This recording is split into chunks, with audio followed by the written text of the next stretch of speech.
I know I said I wasn't going to do a whole lot of black metal this year on this channel anymore. Um, but however, I forgot this was coming out. Um, I kept forgetting this was coming out in February, and it is a release that I was very excited about. So I figured I got the promo this week. I've listened to it 4 times, beginning to end. Every single time it got better and better. I thought, you know what? Fuck it. I'm just gonna do a review. I'm gonna talk about it on my channel. This will probably be like maybe there's probably gonna be like 3 black metal albums I'll talk about this year. Probably. I'm trying to take a step back from black metal from this channel because I'm not very well versed in it. I like what I like. A lot of people give me shit on here for it, and I just don't really. I don't know. I just want to focus more on death metal. But it'll get littered in here throughout the year. Just I'm not going to do black metal collection updates or anything like that anymore. But if there's a new album that comes out like this one that I really enjoy that I want to talk about and get on people's radars, then yes, I'll probably do a video. So anyway, got that little disclaimer out of the way. So Hulder, who I knew was coming out with a new album this year. It was announced in December, I believe.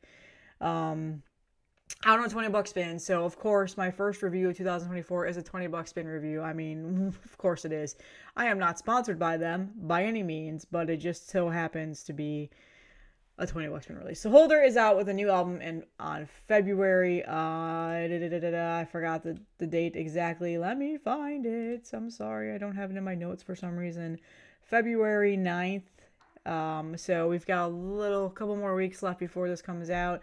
$20 spin will probably put the full album out on Twitter like the Wednesday before it comes out. They always do that. So second full-length album from the black metal band, black metal one woman project for a while there, but now she has a full backing band for the most part, and a full traveling band with her since her last release that came out.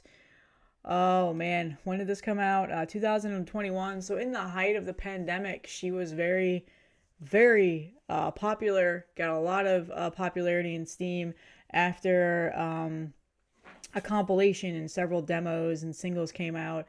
Her first full-length God Slaughtering Hymns of the Forlorn Peasantry came out on Iron Bonehead Productions. It was totally hyped up. A lot of people loved this album, and for me personally was one of my favorite albums that year. In fact, that is probably for the longest time up until I did my Justin Horville interview or collaboration, whatever the fuck you want to call it. That was me talking about Hulder's new album, was one of my top viewed videos on this channel. So a lot of hype, a lot of fans behind Hulder. Like I said, female band fronted, was one person project for a while there, but she's now recruited some people in her lineup. CK from Ascended Dead is on drums on this album now, and then Necreon, who was on bass for this album, was also on God Slaughtering. That's the last one.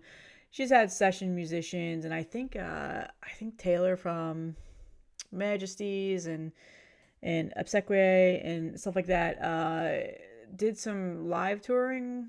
I might be completely wrong about that. I swear I saw that. I don't know. I'm tired. I'm trying to get caught up with everything. So anyway, this is coming out February 9th. Probably the first $20 spin release this year that I'm really pumped about. And when I saw the promo, I told myself I'm just gonna listen to it for my own personal reasons, but after listening to it, I was like, you know what, fuck it, I'm just gonna talk about it on my channel. I don't care. I know I said no, and I'm not gonna scale back on black metal, but you know, whatever. We're starting 2024 with black metal. I'm gonna be honest with you, 2024 is off to a good start with this album.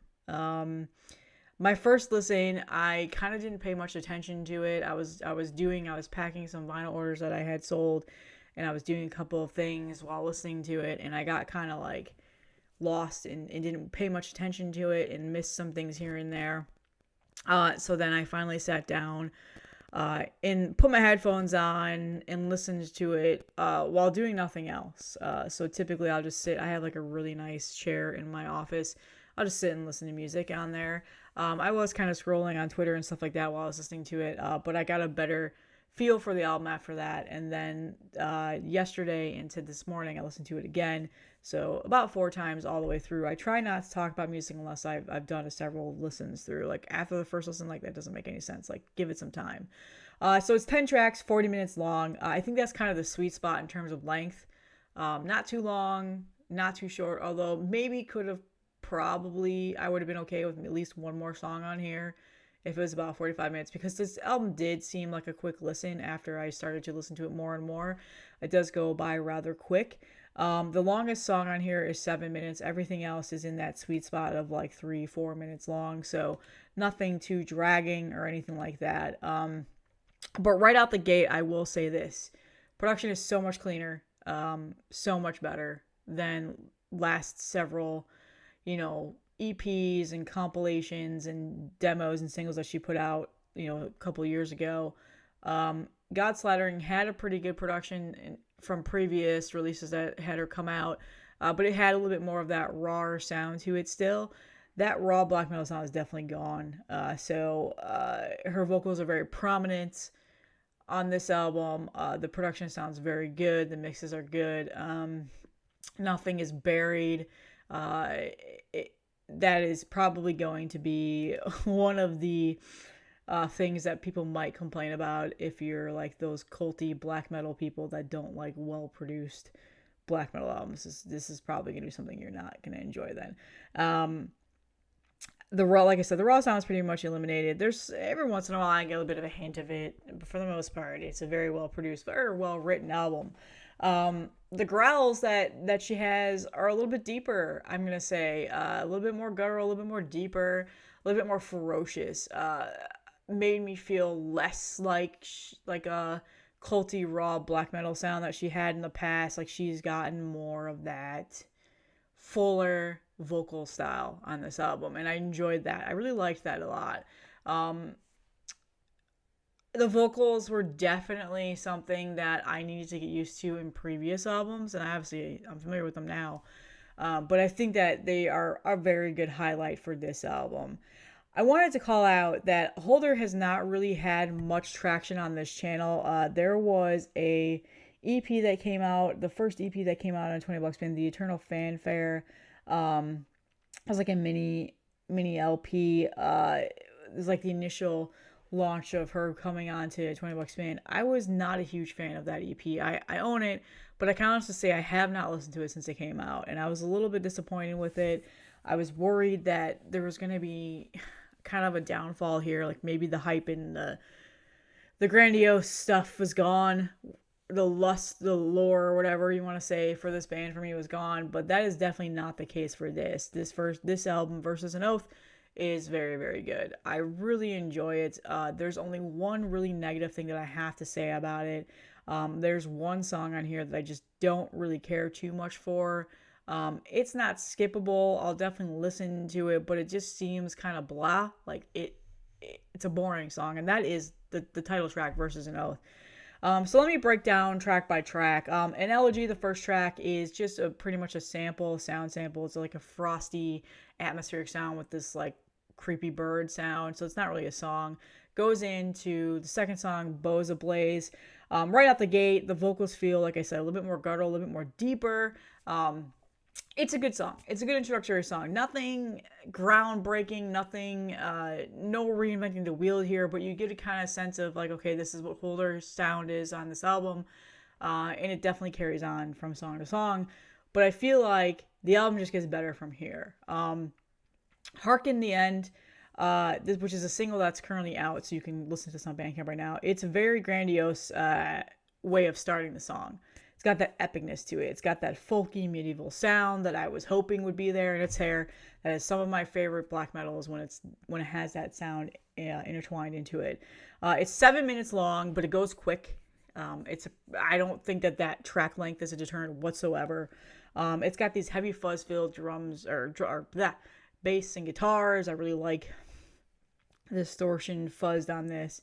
And there's almost like a chant style of singing in terms of the vocals here. That's the best way I can describe it. So, but towards the end of the song, after it's like 6 minutes, there's just an acoustic guitar that gets added in.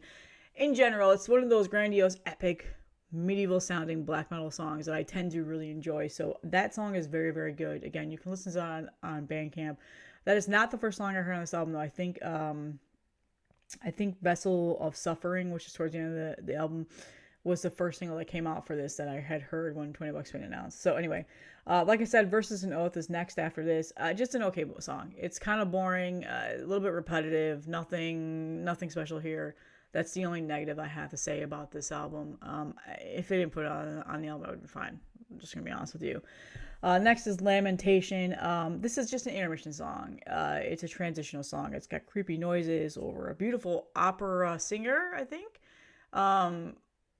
I hope it's in the liner notes about where they took this clip from because it sounds epic and amazing and I want to check it out. But this then goes into the next song, An Offering, which starts off with very melancholic synths, a very melancholic and haunting singing style. That's also beautiful at the same time. It's very enchanting and a very sorrowful song. I love this song. It's only 2 minutes and like 22 seconds long, but it is very like haunting and dark and melancholic and just it's good. I like it. It's a really good song.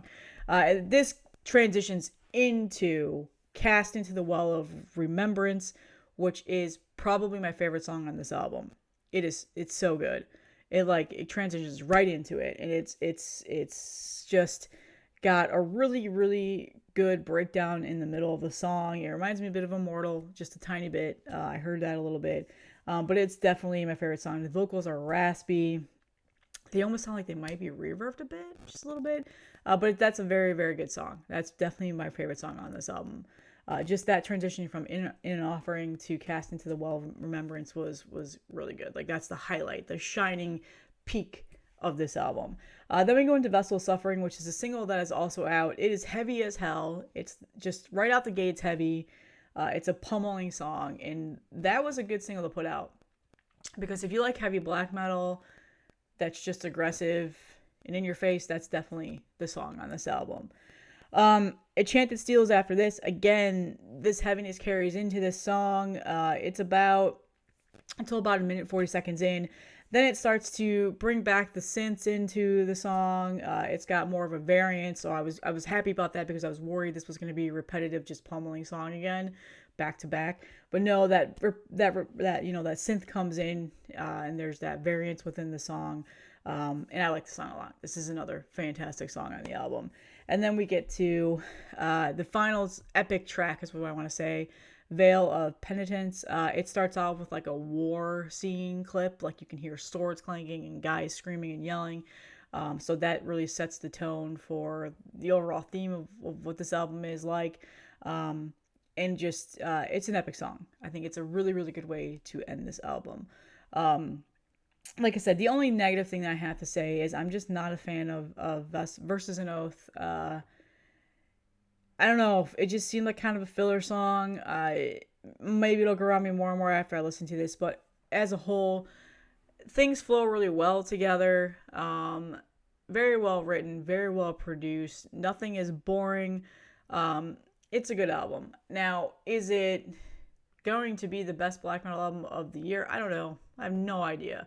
Couldn't even tell you that right now. But my overall impression is it's a good album. I think it's a good follow-up to God Slattering. I do think it's better than God Slattering, and I loved that album. However, it's not anything groundbreaking. No wheels are being reinvented here. There's a lot of influences that you'll hear on this. I definitely think it's good for fans of Moon Sorrow and War Moon Lord and Suitor, I think is how you say their name. That's the type of like black metal that I really enjoy, that I tend to listen to a lot. But I need you guys to understand, like, I'm not a black metal aficionado or connoisseur. I can't go through here and pick out influences of every single song of what sounds like what from some 90s black metal or anything like that. Like, that is just not my repertoire at all. So I just listen to it for what it is. I don't think about those things, except for with the exception of the Lamp of Murder album last year. Jesus Christ, that was Lamp of Immortal. But other than that, I think for me as a person who doesn't have that black metal background, this is a good album.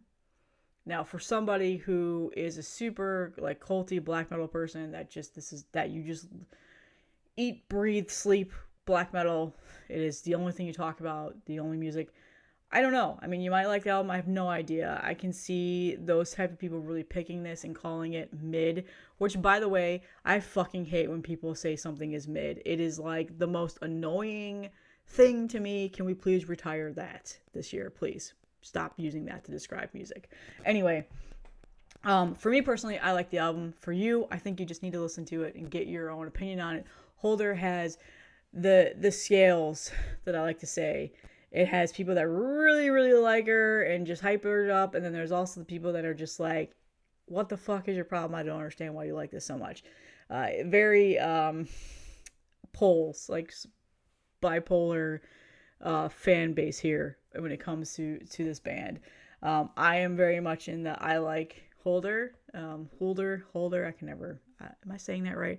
I really like this album, and I think it's starting the year off really strong. Very excited for this year. There's a lot of things coming out that I'm looking forward to. So check it out, February 9th. There are 2 singles on Bandcamp right now.